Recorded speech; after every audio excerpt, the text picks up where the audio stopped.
प्रत्येक पक्षांनी, संघटना असतील, महायुतीचे घटक पक्ष असतील, यांनी आपापल्या स्तरावर त्या ठिकाणी ती एक जी काही जबाबदारी आहे किंवा ती एक बाब आहे ती त्या ठिकाणी पाळली पाहिजे.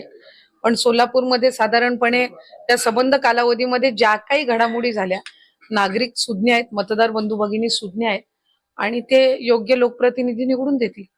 काँग्रेसने आक्षेप घेतलेला आहे लाडक्या बहिणीच्या. खरं तर विरोधकांना सुरुवातीपासूनच लाडकी बहीण योजना ही खटकत आलेली आहे. महायुतीच्या सरकारने जेव्हापासून राज्याचे मुख्यमंत्री फडणवीस साहेब असतील, शिंदे साहेब, अजितदादांच्या नेतृत्वाखाली आम्ही ही योजना सुरू केली, घोषित झालेल्या दिवसापासून या योजनेला विरोध झालेला आहे.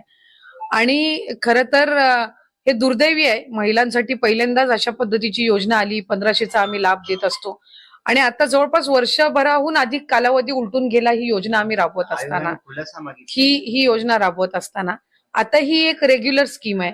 इतर योजनांचा लाभ जसा त्या ठिकाणी दिला जात असतो, मग संजय गांधी निराधार योजना असो, नमो शेतकरी योजना असो, इतर योजना जशा असतात तशीच लाडकी बहीण ही योजना आहे.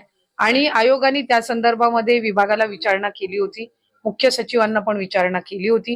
त्या संदर्भातला योग्य तो खुलासा, स्पष्टीकरण त्या ठिकाणी शासनाकडून, मुख्य सचिवांच्या माध्यमातून विभागाकडून दिलं गेलेलं आहे.